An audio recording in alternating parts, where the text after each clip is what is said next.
Cadena Internacional presenta.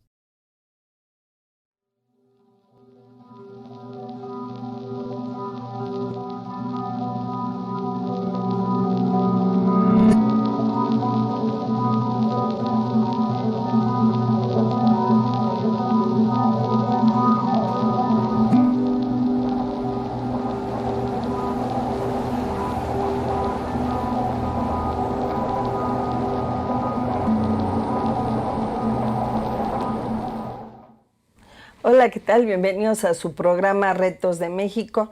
El día de hoy vamos a tener un programa muy interesante de un tema que se habla muy poco, pero que en realidad atañe a todo el pueblo mexicano, a su cultura y a nuestras raíces. Vamos a hablar sobre los sonidos prohibidos. Estos sonidos son los sonidos prehispánicos. Y para ello tenemos a uno de los mayores especialistas a nivel mundial en sonidos prohibidos. Está con nosotros el doctor Roberto Velázquez. Bienvenido, gracias por acompañarnos, doctor. Gracias a usted. Y está con nosotros el ingeniero Alfredo Viniegra, quien en algún momento trabajó con el doctor en esto de los sonidos prohibidos. ¿Nos puede decir, doctor, primero, qué son los sonidos prohibidos? Los sonidos prohibidos les llamo así porque existe una gran cantidad de información, de registros en el mundo. Por ejemplo, la UNESCO reconoce o ha dicho que existe cerca de 200 millones de horas de material audiovisual en el mundo, pero se conoce muy poco y menos se ha analizado. Aquí en México existen fonotecas, varias, la nacional, la de la CDI, la del INAH, que tienen cientos de miles de grabaciones enológicas y también se conocen muy pocas y muy pocas se han analizado. Igualmente existen cientos de miles de artefactos como los que están viendo ahí, sonoros, en las bodegas de los museos, de las colecciones privadas, públicas, en acervos de exploraciones que también se conocen muy poco y tampoco se han estudiado. Entonces, todos estos son los sonidos que transmiten a través de las flautas y todos los instrumentos musicales prehispánicos. La parte de los objetos arqueológicos sí, pero la parte de las grabaciones enológicas, esos son ya de un periodo más cercano, son desde que surgieron las grabadoras, de fines del siglo XIX.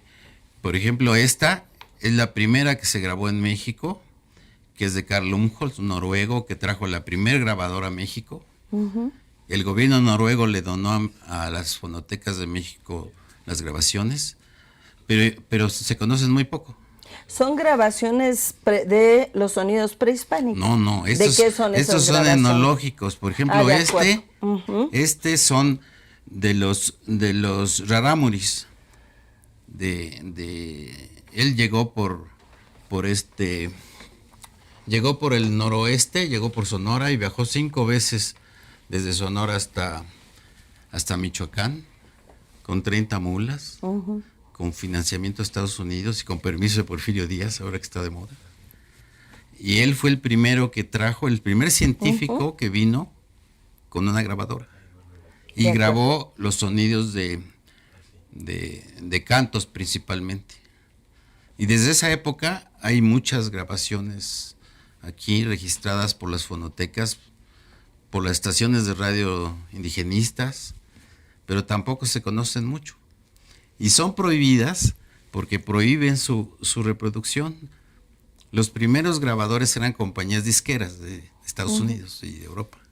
Y entonces ellos por negocio prohibían su reproducción. Pero eso se quedó como una costumbre aún en las fonotecas oficiales de Estados Unidos y de aquí. Dicen que están protegiendo los derechos de autor.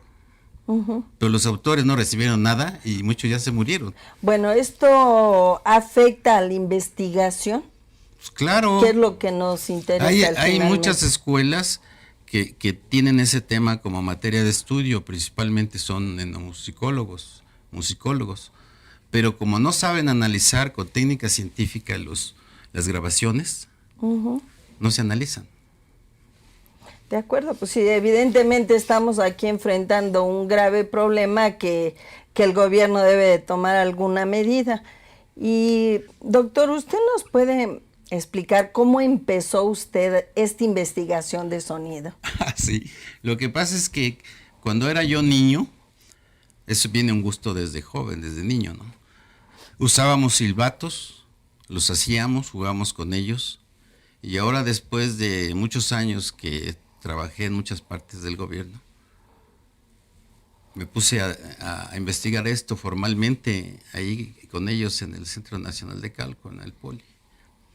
Pero usábamos un silbato como este que está aquí, hecho de una corcholata de refresco de cerveza. Mis hermanos lo usaban para comunicarse entre cerros, ¿sí? Por eso los conozco desde niño. Pero esto existe como objetos arqueológicos, una familia que es única en el mundo, extraordinaria, que genera sonidos especiales, silbidos, sonidos de animales, etcétera, etcétera. Y toda esa familia lo vemos reflejado en esa parte. En ese grupito que está ahí adelante. Grupo de adelante. De uno de ellos, para que se den una idea, estoy haciendo desde hace 15 años una tesis doctoral, que es esta que está aquí. De acuerdo. Pero está prohibida en la práctica, porque en ninguna escuela la aceptan. Aunque tiene que ver con 50 campos del conocimiento científico y técnico, nadie lo acepta. Porque en ninguna escuela tienen todos los campos del conocimiento requeridos para estudiar esto. Ya ve, doctor, eso pasa por saber tanto. No, no es saber mucho, es simplemente estudiar las cosas con seriedad y profundidad. Claro.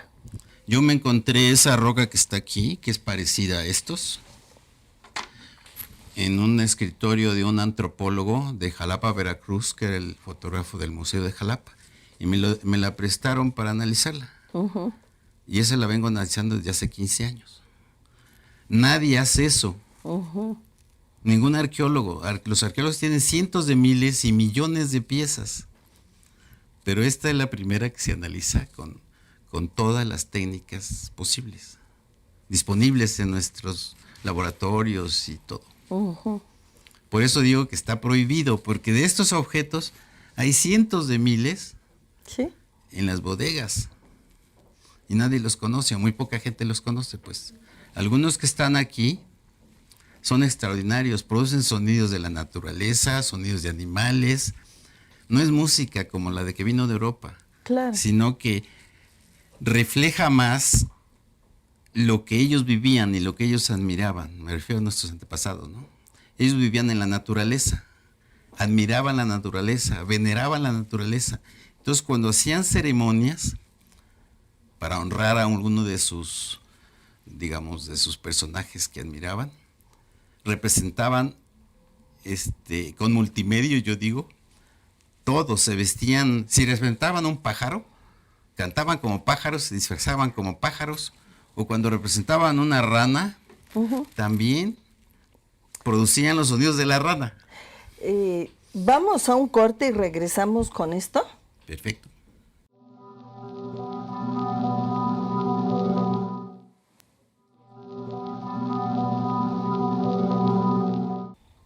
Continuamos con los sonidos prehispánicos. Ingeniero Alfredo Viniegra, usted conoce desde hace tiempo al doctor. ¿Nos podría decir un poquito sobre su semblanza y cómo tuvo usted contacto con él? Bueno, este tiene muchos años ya, desde que estábamos en el Politécnico, en el Instituto Politécnico Nacional, en el Centro Nacional de Cálculo. Ahí empezó una historia pues entre que uno se interesa por alguna rama o algún área de investigación. Aquí nuestro buen amigo Francisco, creo que se va dando. Él tiene una riqueza impresionante en este tipo de sonidos, estudio de los sonidos. Y algo que estaba comentando ahorita Roberto es, bueno, al final cada instrumento tiene una estructura morfológica, un sonido. Yo me acuerdo hace algunos años que estuviste haciendo la maestría en ciencias en computación, que de ahí fue tu tesis. Yo siempre me recuerdo de los sonidos cuando tocaba las flautas, cuando tocaba ciertos... y cada flauta, tiene un sonido, un porqué. Algo como si se vestían si iban a ser de pájaro, etcétera. Aquí vemos, y me gustaría que a lo mejor pudiera sonar alguna como es una rana.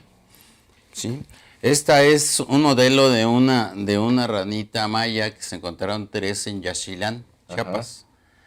Entonces es claramente una rana porque aquí se ve una ranita y además está cantando. Entonces lo extraordinario de este son los sonidos, ¿sí? Además de que parece rana.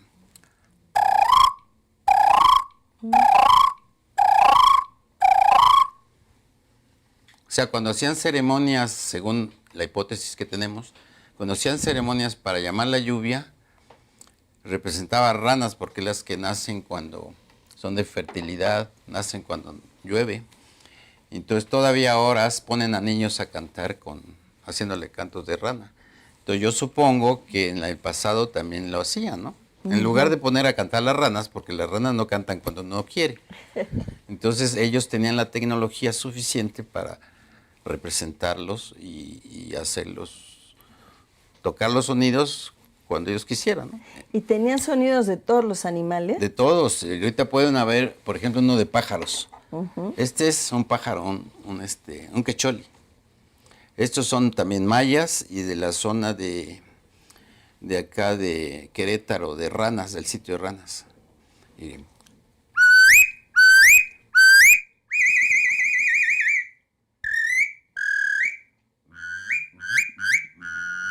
produce una diversidad de sonidos. Cada artefacto, aunque se ve sencillo, puede producir muchos sonidos. Estos sonidos no se incorporaron a la música porque son continuos.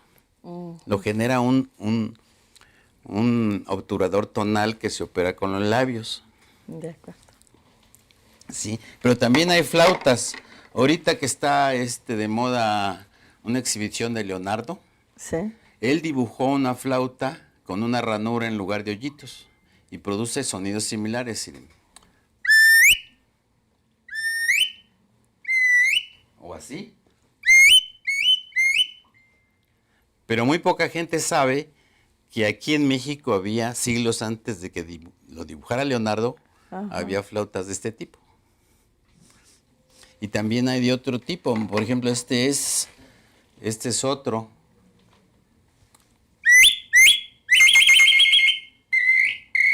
También produce sonidos hermosos.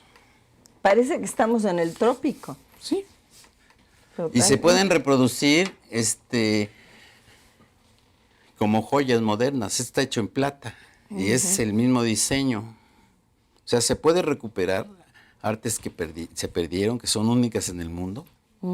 Esto existía hasta en oro, Sí. pero lo fundieron los españoles, se lo llevaron en ladrillos, ¿no? Pero es extraordinario como para reproducirlo como joya sonora, ¿sí?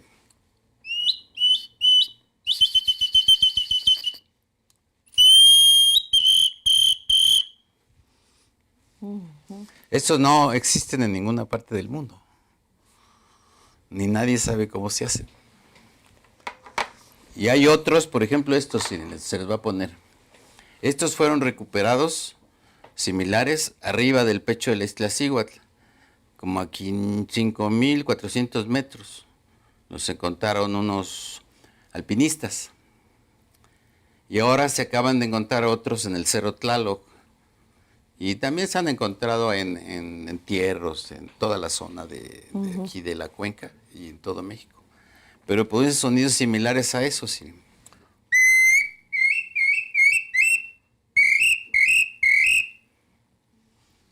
Y como tiene un aeroducto muy largo, el sonido es muy limpio. ¿Sí?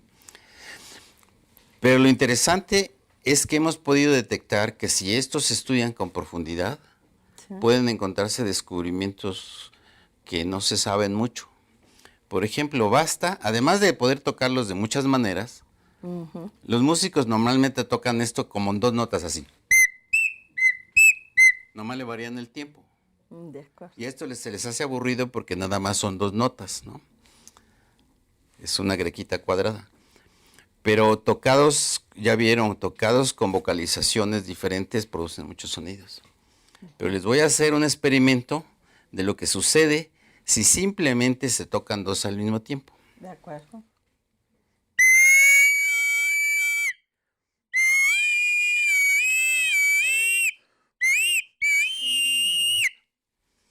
Este efecto, los acústicos le llaman sonidos fantasmas.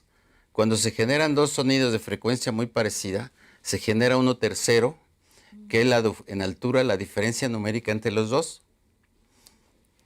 y pone a bailar las neuronas. Es una manera de poner a ejercitar las neuronas, y no hay otra manera de hacerlo.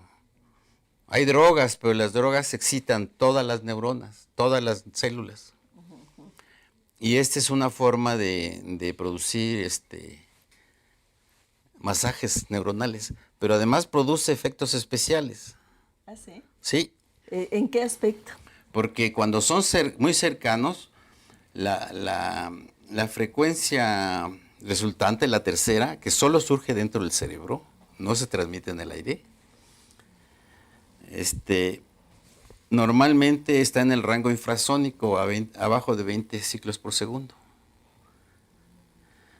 Y ya se ha descubierto, los neurólogos que han analizado el cerebro ya han descubierto que abajo de 20 Hz están todas las frecuencias eléctricas de nuestro cerebro.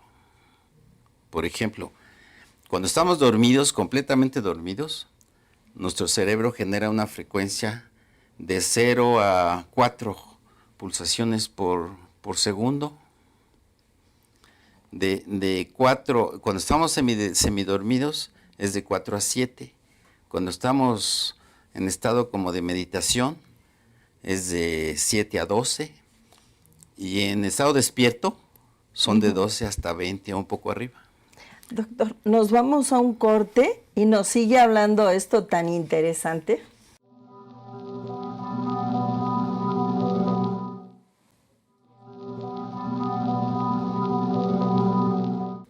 Doctor, nos estaba hablando de las diferentes frecuencias y de los hertz. ¿Esto tiene que ver también con los estados de meditación y de conciencia alterada? Sí, pues eso generan. Es una forma de hacerlo. Hay varias formas. También se puede hacer con ritmos, que eso es otra, si quiere, para otra plática. Producen sonidos, un tamborcito con una frecuencia X produce esa frecuencia en el cerebro. Pero ese es otro tema que no quiero desviarlo. ¿Lo puede volver a tocar para que...? ¿Lo quiere volver a escuchar? Sí, que nos dé un masajito cerebral a todos, ¿no? Lo único que estoy haciendo es variar la frecuencia un poco de uno de ellos para que se separen, ¿no? O sea, tocados juntos, ya se produce un batimento. En la música, esos sonidos son prohibidos, no son indeseables. Por eso afinan los instrumentos de cuerda. ¿Sí? Por eso afinan los instrumentos de cuerda. Para que cuando se toque una nota, nomás se amplifique. Y si están desviados, entonces surge la tercera en la frecuencia más baja, entonces les parece como ruido. Pero acá se ve que con toda intención lo hacían porque hay silbatos dobles, triples y cuádruples. Entonces nomás se le varía un poco uno.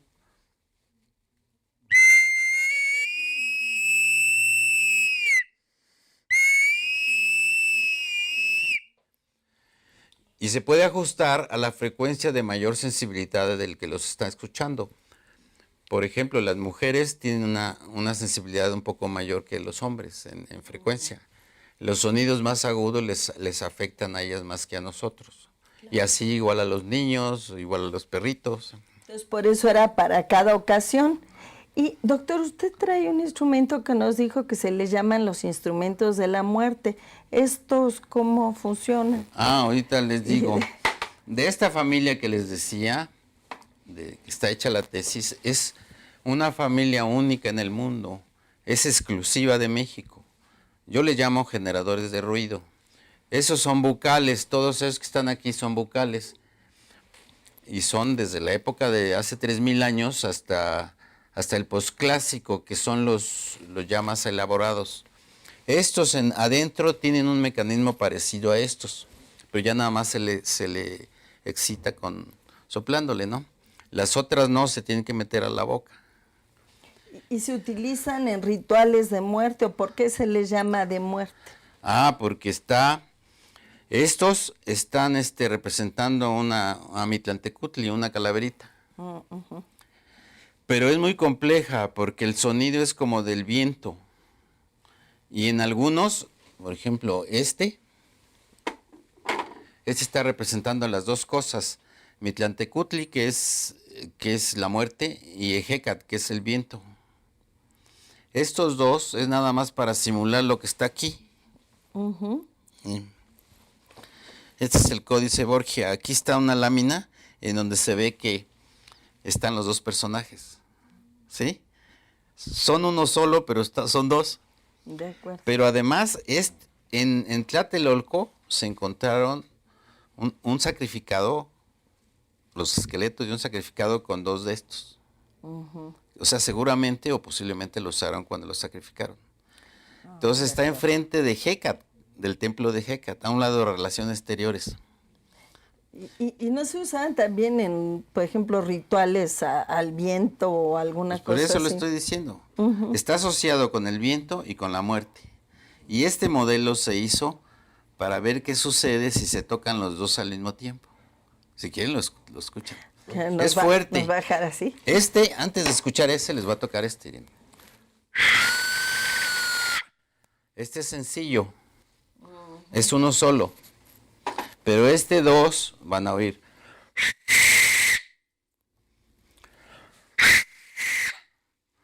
Este es como el viento y este es como tormenta. Claro. No se sabe cómo se usaron. Hay indicios de que los usaban cuando sacrificaban a los esclavos. Pero en realidad todo eso se perdió. Ahora, doctor, también yo he visto que en sus escritos que se hacen estos instrumentos con alas de vampiros y con telarañas. Ay, no se vaya a caer. Y diversos elementos para dar sonidos especiales. Sí, hay muchos instrumentos que les daban un timbre especial. Por ejemplo, hay unas flautas. Si van al Museo de Antropología, hay una ahí con una cabeza de guajolote en la sala mexica y atrás tiene una protuberancia. En esa protuberancia llevaba cera y una membrana. Entonces al sonido de la flauta le agrega un timbre gangoso, como el de un guajolote, que tiene decorado. Y todavía se usan esas flautas en la zona Pame, en San Luis Potosí. Todavía usan uno que es de carrizo, pero tiene un tubito ahí de cera y arriba le ponen una membrana. Pero es de tela de araña, es diferente. Y también agrega un sonido gangoso, pero casi nadie lo conoce. Sí. Perdón. En una ocasión, en un códice, y me acuerdo de una flauta que es para el fuego nuevo. Me acuerdo que un día la tocaste y el ruido es impresionante, es un ruido, hace un sonido pero es la muerte al final. El fuego nuevo es lo que muere y renace. Sí. Pues le voy a pedir, doctor, si con esta respuesta nos despedimos. Como gusten. Sí, ya, el tiempo nos ganó. No, como gusten. Esperamos su respuesta a la pregunta que le hicieron, que está muy interesante. Sí, esa membrana, esa flauta que les digo que está en el Museo de Antropología, en la sala mexica, precisamente fue encontrada en el Templo de Fuego Nuevo de Iztapalapa. Se encontró con cráneos de niños. Ujú. Entonces se supone que fue usado cuando se hizo la ceremonia del entierro, pues. No los mataron ahí, digamos, no los sacrificaron, Sí, sí. sino son como de reuso. Unos tienen Sí. como chapopote. Pues fíjense, nos da para 2, 3 programas más. Doctor, le agradecemos. Nos despedimos con un sonido y dándoles las gracias Muchas por su gracias. presencia. Gracias. Les voy a despedir con un Gracias. modelo de estos que está hecho en metal para mostrar lo mismo que les dije acá, que los diseños se pueden usar. Gracias.